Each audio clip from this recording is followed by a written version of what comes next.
Hello, YouTube. Apologize for the slight delay. Apparently, the way we did this last time didn't want to work today. So we're directly on YouTube now. That's exciting. And we're going to take 15 seconds to make sure that it actually is working. And by that 15 seconds, I meant 2 because we're good to go. So we're live? We're live. This is real. This is real. This is the real take. I'm not used to this. Yeah. So we're just going to jump in. Thanks so much for tuning in either live or later. My name is Ross Bowdey. I am the director of Airbnb midterm rentals here at Fox. And today I'm joined by... I'm Caleb Dickinson. I'm one of the owners of Fox Property Management with my sister, Jen Fox. Lovely. And what role do you have here at Fox? Officially, I'm the CFO. Yeah, it's very fancy. I like to play with numbers. But I've been here for 15 years. It was just me and Jen, and we've grown a lot over that 15, almost 16 years since I've been with Jen. And now we manage upwards of like 1,200, 1,300 doors for other people, right? With some property managers own their properties, we manage for other people. Awesome. Well, part of the reason why I asked Caleb to join me today was today we want to kind of cover the topic of the financial side of what does Sundance mean for you as you're considering renting your home. That's perfect for me. Yeah, because you have a good financial brain, and so, I think our hope today is that we can bring a little bit more clarity to the financial side of this for you. You'll hear in this that like a lot of this is speculation when it comes to rates and how many bookings you should expect in days and stuff like that. But what we're trying to do is provide as much clarity as we can, predicting a thing that's never happened in this market before. But we're going to hopefully give you some good tools and some good foundation to build from. And so without further ado, let's jump in. Sure. So is there like a background to Sundance that we want to cover? Like do we kind of expect everyone knows enough about Sundance, how long it is, when it is? Yeah, I think at this point it's probably good to keep reminding a few things that Sundance is essentially 10 days at the end of January-ish every year. They've not announced dates yet quite for 2027, but that's kind of the time frame to be keeping in mind. Some of the stats we shared in the last webinar are that there's expected 5 to 6 nights per stay. And so if you open up your property for the entirety of the festival, you're probably going to get a couple of stays in there. So part of the strategy to think through is how do I make that transition and other things like that. But I think what we're looking for is next January, 2027, I'm expecting people to be able to rent somewhere between 8 to 14 days of a time frame that they decide to make their property available for others. And this event is kind of just bonkers, right? It's been in Park City forever. It's moving 40 plus years, moving to Boulder, and thousands of people come, and there aren't enough hotel rooms, and so we need people to open up their homes. It's not just a way to make money. It's also something that's needed for the event. Like they do not have the lodging. There are too many people for not enough spaces. So demand is way higher than supply. And so trying to convince people for the sake of the event actually is to figure out a way to vacate your home for a couple of weeks, make it available for people who are coming into town. Some people might enjoy getting out of town during the craziness. And so just kind of walking through today what some of the costs are to leaving, to vacating, to getting the place ready, and what the potential revenue is that you can get depending on the size of your house and where it is and things like that. I think one of the main questions, right, is like, is this worth it? Like I live in Boulder, I have a house. Is it worth it for me to get out of my house somehow, make it ready for a tenant somehow? Is it worth it? So what are some of the considerations that, like what kind of money are we talking about for, what kind of expense money, what kind of... Yeah. So, I mean, I think that is the big question a lot of people are asking, is this actually worth it? And so I've heard some people think like, I can make $1 million doing it. It was like, I can rent my place for $10,000 a night. That's true. And like, what is the actual worth? Right. Not, it's both. Is it worth it? And what is the actual worth? Yeah. And I think part of what I'm wanting to help people understand is that there is a financial opportunity here. Mm-hmm. We are not 100% sure what that's going to be. But we have some ideas looking at different peak moments in the area, and then also looking at past history at Sundance and past history of like an Olympics or a Super Bowl or something that comes to town for a specific period one time a year, you know? And so we're doing what we can to give accurate expectations. But I think one of the things that is also needing to be asked alongside of that is like, it's not just a conversation of how much can I make? It's what is it also going to take me investing to have my house ready to be a good experience for the people that are coming, and, you know, keep this hopefully not just being a 1 year strategy, but a multi-year strategy. So how long is Sundance supposed to be here? Is it 10 years? Yeah, it's a 10-year contract as of now. It could go beyond. But so thinking about the cost it takes to get your place ready for year one, but also generally ready every year after that. And there's probably some things. So what are some of the real costs? So there's, I mean, obviously you might have a cost of your own lodging if you don't have family stay with you, don't have another place to stay, and you have to go somewhere. Yeah. Those costs we can't really estimate, but what are some of the hard costs of getting the place ready for a tenant? And I know every house is different, but what are you looking at for real expenses to get a place ready? Yeah. So there's some super simple answers to that question, and maybe some other like bigger thoughts depending on taking an honest look at your home. And so the real cost that everyone should probably count on is you need to have some sort of rental license paid for, especially if you're in the city of Boulder, county of Boulder. A lot of the surrounding communities also have a license that'll like festival permits, short-term rental licenses. There's lots of different options depending on where you're hundreds of dollars. Yeah, a couple $100 here or there. Some are as high as $350.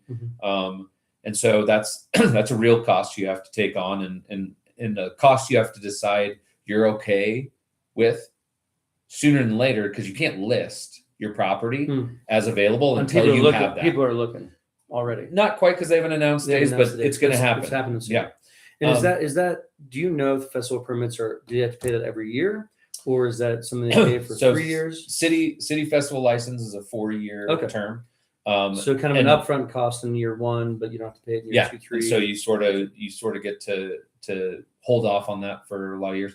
And then other entities, like there's so many that I don't want to go individually here, but like we're going to have resources to help people understand how to get the license. So licensing. The other thing for what we think is really smart way to do it is getting professional photos taken of your home. Being able to tell the story of your home from afar in a good light, making people feel confident that this is a good place that's going to serve my needs while I'm here. Different houses, different sizes. What's the price of good professional photos? Yeah, we have a company that we really trust and use that is somewhere between $180 to $230 for professional photos. So a couple $100 might be $400 now. $400, $500. And then the kind of guest ready supplies. And so a lot of people renting out their home for the first time, they're thinking through like, do they have to sleep on my sheets? And it's like, they don't have to.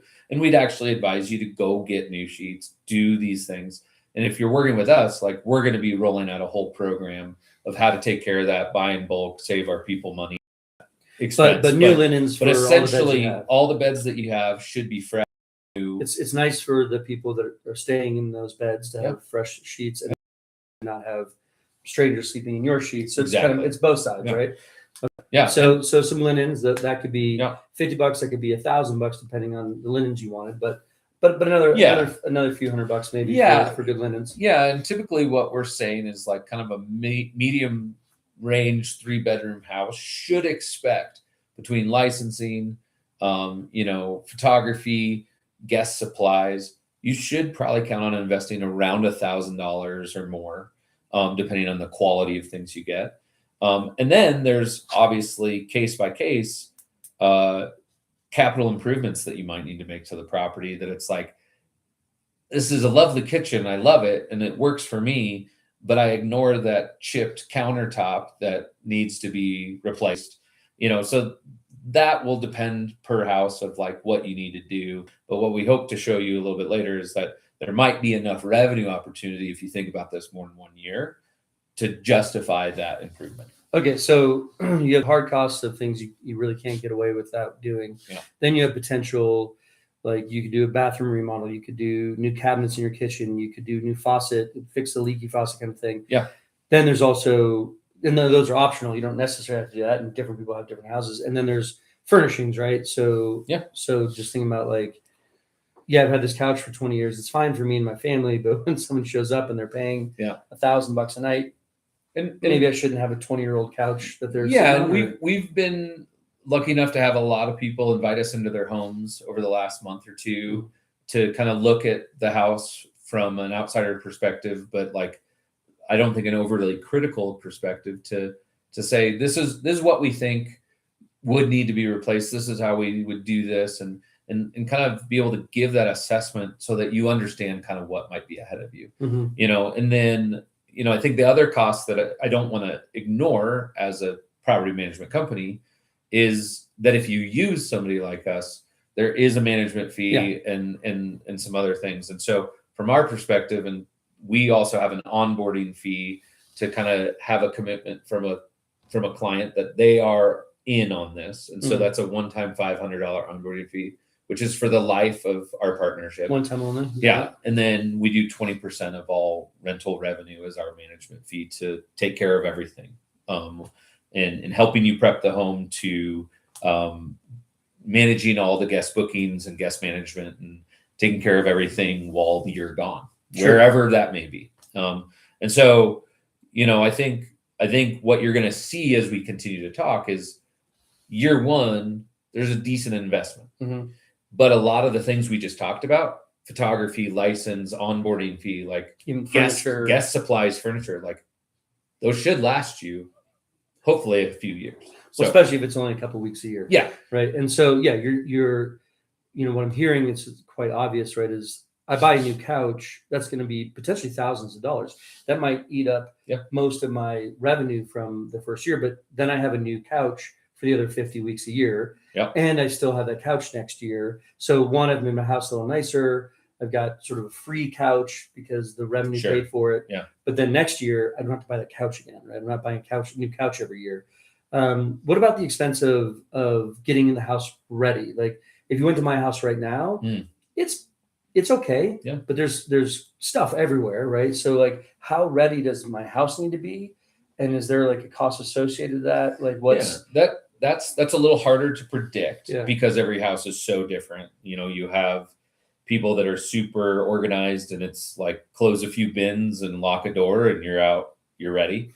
And then there's people like me that it's like, we've got a lot of work ahead of us, or I need to hire somebody to do some of that work. So some places, you'll definitely maybe need to hire an organizer to help you in that process and help guide some of those things. But then I also think it's really important to know, or our practice is going to be for our homes, is once you do leave, there will be an upfront cleaning cost too, to have it cleaned and ready for that. So there are a few other things that are kind of like right before the event happens that could be there. And I'm sure there's plenty of people that are going to be jumping on helping people organize some of those things because it will take some lifting. This is not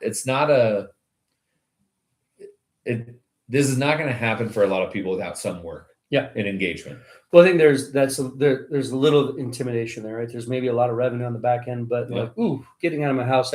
My family, we lived in Rwanda for a few months, and so we got our place ready, and it was daunting, but in the end, what we found is that like it doesn't need to be a hotel room. Right? They're going to use our plates, our dishes, our silverware. But we got, if it was super personal, like passports, things like that, We wanted to lock some of that stuff away. Yeah. But one thing we noticed is like, oh, it's the nicest house has ever lived. Yeah. I mean, had no reason to do it for ourselves. We don't care about us. Yeah, there is that side to it. But I think you are right that there's a lot of steps, and some of the cost is going to be time. Like I think time is a thing that people don't think about in cost, and there's no way for me to put your time into a math equation. Yeah. But it is an equation you need to be thinking through to go, how much do I want to be spending my own time? Yeah. And how much do I want the help of others?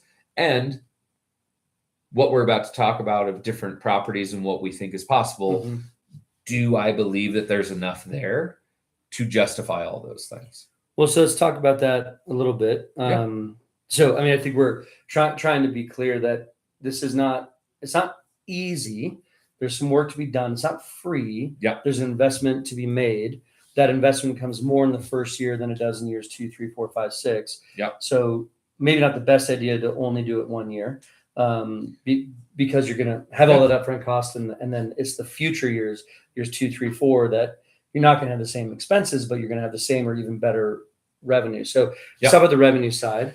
There's so many different sizes of homes, locations of homes. Is it best to talk about like size first or location first, or kind of combining the two? Yeah, I think I'm going to kind of have to do a little bit of both. Yeah. Because, I think one of the things that is accurate is once you see a home and the location, the whole story becomes clear to a certain extent, because it's never happened here. But what we sort of did was pick 3 kinds that people are probably curious about, that at least will help you understand a little bit of like, how does my home compare to those homes? And so, I think I will also say is like, I'm hearing a lot from people involved from the state level and from Sundance level that one of the reasons that they're coming to Colorado was to make it a little bit more accessible and a little bit more affordable for people to attend the festival, from filmmakers, first-time filmmakers, to people who've always been curious about Sundance, but saw Park City pricing to a place for a few days and just said, nope, not for me. Do you know they picked Boulder? I do. Yeah, you're correct. I get it, but there's a little bit more. There's a little bit more pockets of different areas that people can choose Boulder to County. Still be a part of it. Boulder, some of the other cities in between there in Denver. So I'm going to start with what I kind of am looking at of like a well-appointed 3-bedroom, 3-bath in sort of the kind of Mapleton Hill area.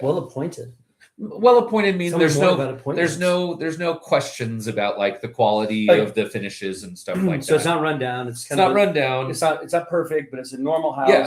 It's a normal nice house place. that we help you figure out how to make it guest ready. And so what we're also basing these numbers off of is maybe a conservative number of nights, of basically being about 8 nights booked in year 1 of the 10 festival nights.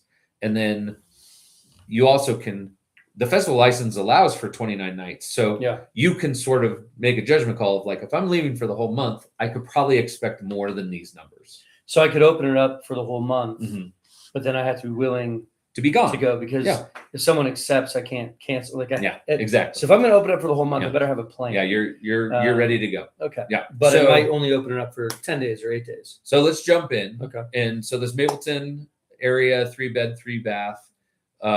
What I'm expecting, if there's no major capital investment needed, is that first year you're going to invest about $2,500 to get it ready. Okay.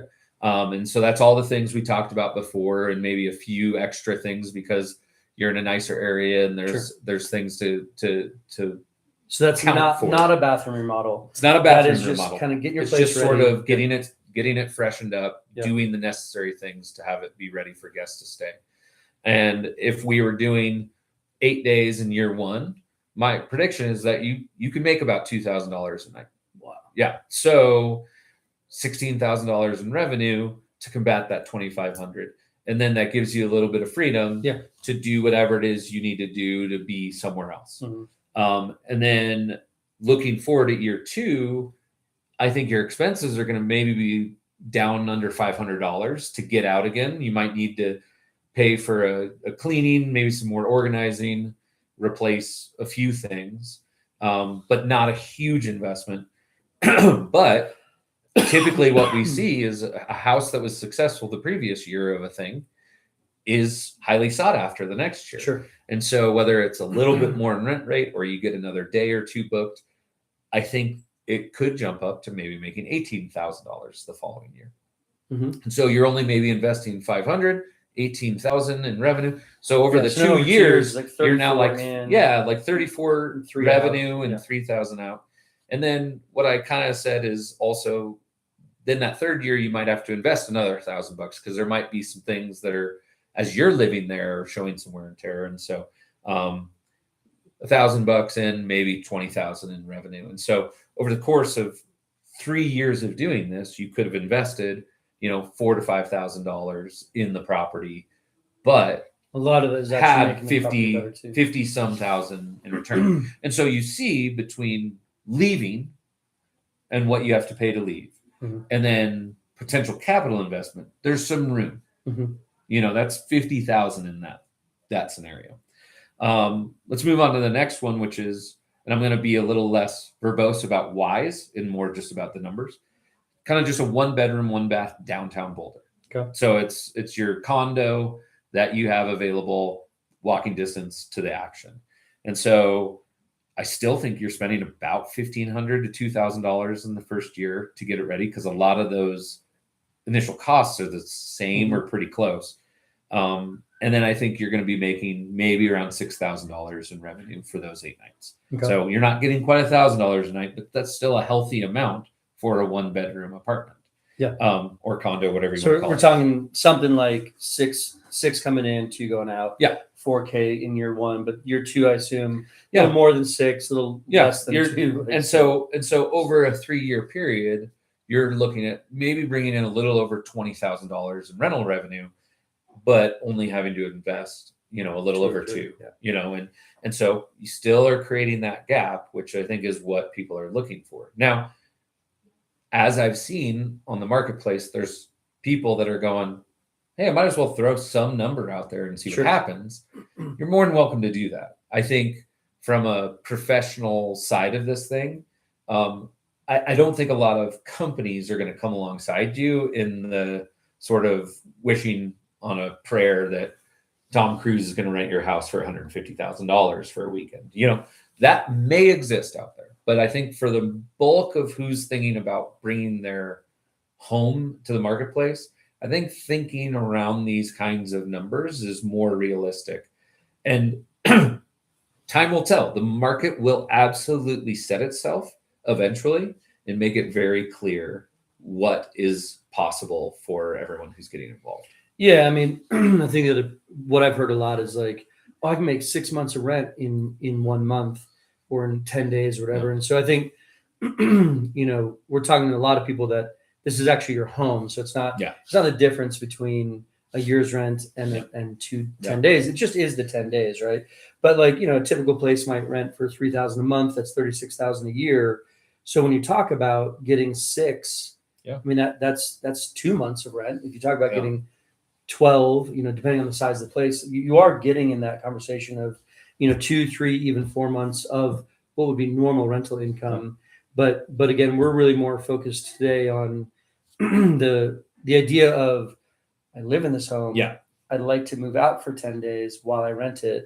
And so we're not really comparing, because it's pretty messy to try to take a long-term rental and make it short-term like that. That's a big mess. So really what we're focused on, that people can do that. Yeah. We're talking more about just and there might be some movement that way. I would argue I could show a spreadsheet pretty easily. And if you're talking about furnishing an entire home, that first year cost is going to be very tough. Yeah. How do you combat that? And if you try to skimp on that, then the quality's not there and you get a bad review. And what do you do there? Yeah. So there's some big risks if you start thinking about that. I think who we're talking to mostly is who we're hearing from, which is homeowners who are open to leaving. Yeah. And then the last thing I wanted to do on the modeling is Louisville's kind of the first city outside of Boulder that I think, because of the bus routes being super easy to downtown, is a neighborhood that people are like, what could I do? You think Sundance is going to rent here? And I think overall I do, because the need is so large. Yeah. And so we kind of looked at what would a 4-bedroom, 3-bath Louisville home have the potential of doing. And because it's a bigger home, you could sleep a few more people. We're looking at investing pretty similar to what that Mapleton Hill property did in the first year, but still being able to get maybe $12,000 in that first year. And so then you're investing a little bit less, maybe a little bit more, all that thing. So at the end of the 3 years, you're kind of maybe making $40,000 for $4,000 to $5,000 in investment. Yeah.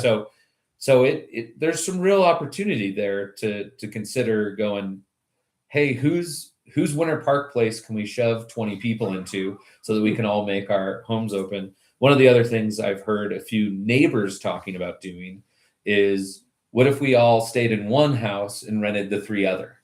And so, like, a creative way to think about it, of like, that can save you on the cost of leaving, and one of the things is, like, Sundance is going to be cool. Right. So, like, as a community, we'll want to enjoy Sundance on some level too. Yeah. So my brother lives 2 blocks away.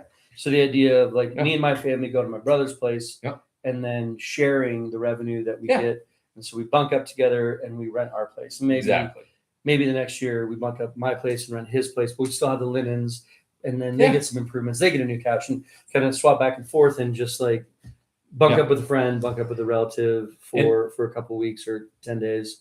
And then you're lowering your costs. Now we might choose, let's go on vacation. I have 3 kids, so I'm probably not going on a 2-week vacation in January. But for those who don't have kids in the house, they can just take off and go on the trip of their life for 10 days, come back, and their house is back to what it was, right? And so I think there's a lot of excitement about that on both sides. Like, if you're local, finding a different way to stay local for a short period of time. But there's so much money potential that first question, like, is it worth it? So there's still is it worth it for me personally, emotionally, time, but financially, I think there's room. Well, and the other thing is, if it doesn't rent, then you don't do anything. Yeah. Right. So exactly, if you put it on the market and you get the rent, then you're in and you're doing it. And if you don't rent it, a lot of those expenses don't end up. What I will say is, like, the licensing fees and the photography investment, and maybe some of the things. But what's interesting is, you could get the license, get something on the market, get booked in April, right, and then be able to do all the other expenses. Then in April, kind of know what you're of 26, like, oh, we're getting 10,000 in January. But there'll be people that don't get booked until the fall or even late 2026.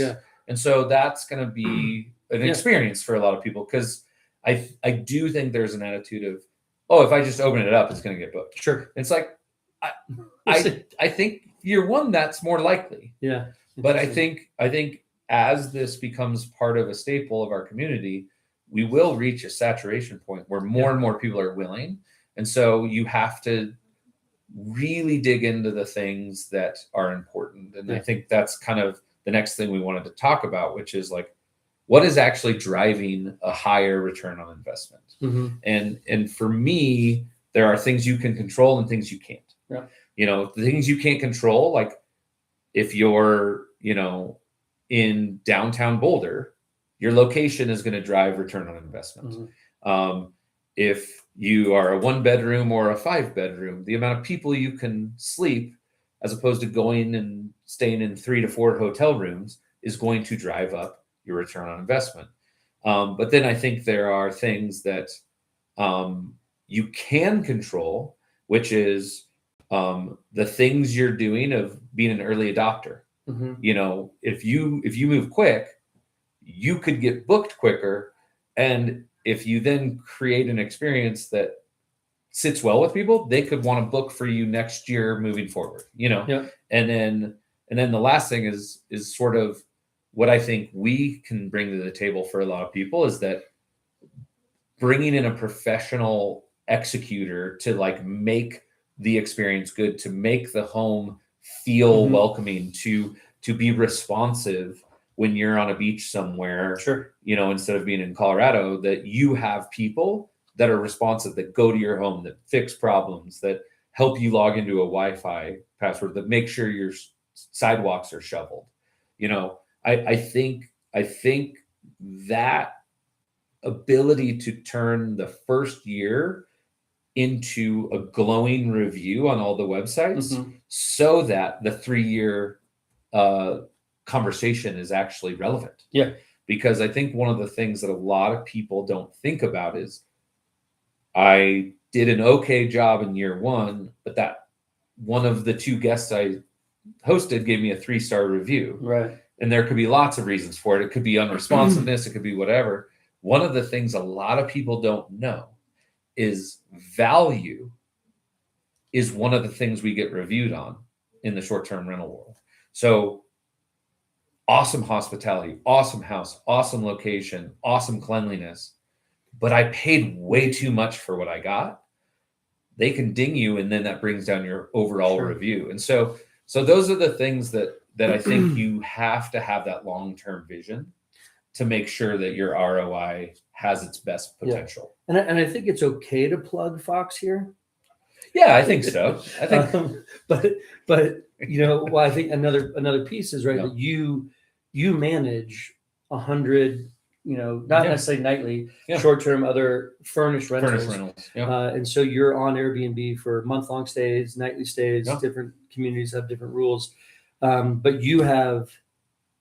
You know, tell me a little bit about your rating and why that matters. Like, if I go try to rent my place for the first time ever, because I've never done it before, I have no history, I have no reviews, I have no like proof of anything. How does that hurt me? How does it help you that you have that? And then what do you have? Yeah, I mean, I think one of the things that's good for everyone is that there's going to be a lot of brand new listings.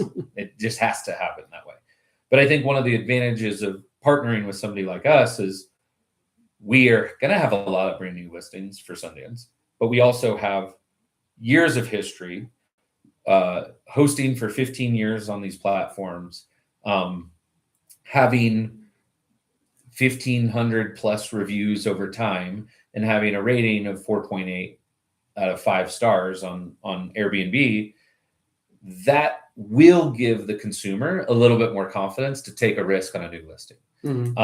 And then being able to deliver the experience when you're there, because we kind of know what people are looking for. And then one of the other kind of tools they use in that is Superhost, is a title that if you have high enough overall ratings over the last year, and you know you don't cancel, and you know there's a few things that matter. One of the things is actually responsive rates. And so like ours is, I think, at 99%, which is pretty phenomenal. And so, you know, being able to hand the keys literally and figuratively off to people that this is what we do every day, you know, and I think that's the real advantage of partnering. And I will say this, there are other really good property management companies that I would also suggest talking to, because they will deliver that same level of quality.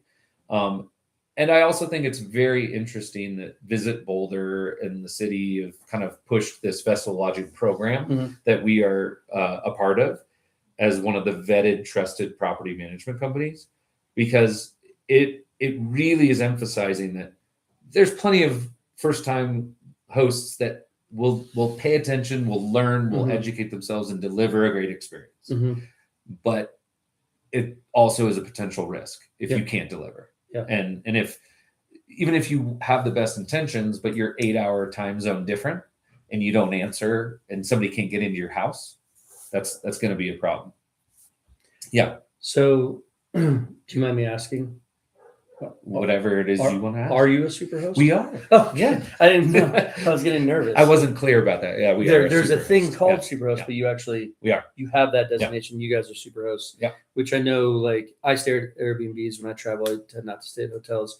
I just like staying in community and near downtowns, walkability and things like that. And I do look for that. I look for reviews because, you can't switch midway. Usually you're there for a few nights. Turns out. And if there are no reviews, if there is no history, if they don't have a good reputation, I get nervous and I'm like, well, let me look at the other one. And then I typically end up picking a different spot just because I don't want things to go wrong. And I've stayed in some Airbnbs where I didn't pay that much attention.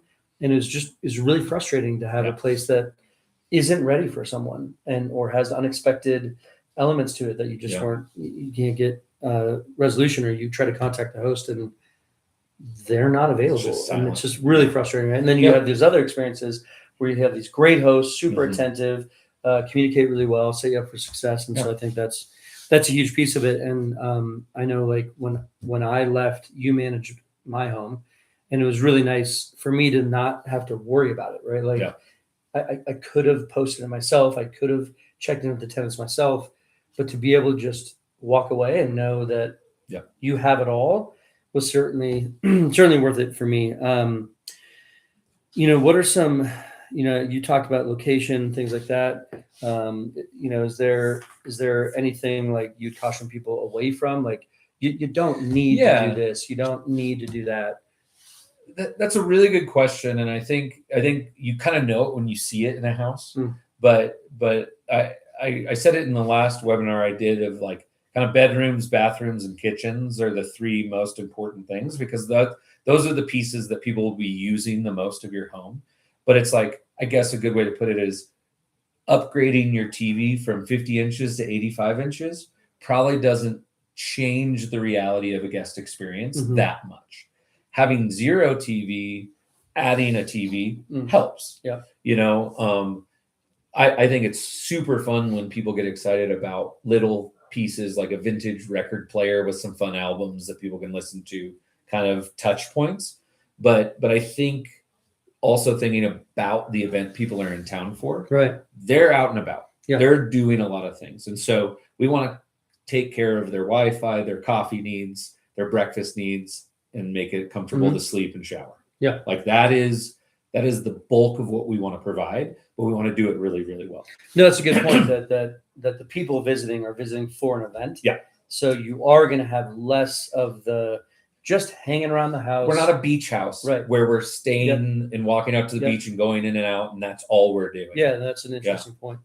So you have kind of mentioned this along the way about this isn't a 1 year thing. This isn't a one-time thing. And it might be for someone, they do it and they don't like it. Yeah. But the point is thinking about this as a 10-year opportunity, or at least a 3 to 4 or 5 year opportunity, and thinking about the investment you're making on the front end and the repeatability of it, right? Being able to do it every year and getting that sort of system in place for yourself. So can you talk a little bit about that, a little more about that? Yeah, I think there's actually two sides of this I want to talk about. The first one is just the sheer reality of this is a 10-year contract. And if we can, as a community, deliver a good experience, both in the event, the restaurants, the retail, the way the community comes around it, and the housing goes really well, I think this is a place that could be even longer. Yeah. And so really looking at it that way of like not going hard after the most amount in year one and like burning all the bridges that you could have and missing out on 9 more years plus of opportunity, I think is really important for people to think. Also, it's like you do a $50,000 renovation on your home and you may have a HELOC or a finance and you're like, yeah, I can pay that off over 10 years. How cool would it be if you look at this as a long-term, that 3-4 years in, you could have paid for a $50,000 renovation. Yeah. And that brings me to my second point that I really want to talk to people about is building for 2 weeks and getting to enjoy 50. Yeah. And so if you're a homeowner that's leaving the home you live in to produce this stay experience, you get 50 weeks of those improvements. Yeah. You get a better house. You get the things that you maybe wanted. I think a lot of marriages are going to be happy that they figured out how to pay for that new kitchen. I'm not saying you need a new kitchen, but I'm saying I think those You are might need a hot tub, sauna. No, but like those are the sorts of things I think a lot of people will take advantage of outside of like.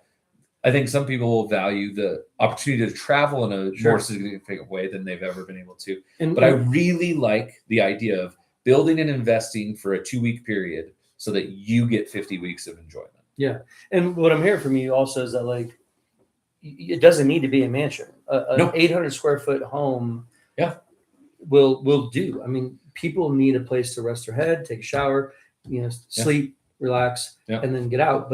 But some, I mean, I think we kind of picture movie stars coming or directors coming and wanting some palatial, accommodations, but other people are just coming to enjoy the show. And like you said, we want to create some affordable options. Mm-hmm. So it might be kind of amazing to rent your place out for $500 a night. Yep. That's crazy. You will get rented if you are willing to look at this from a long-term lens. And, I mean, especially if you can leave for a whole month, be affordable and fill 25 of your 29 available festival permit days. I mean, $500 a night at 30 nights, 29 nights, but say 30, it's $15,000.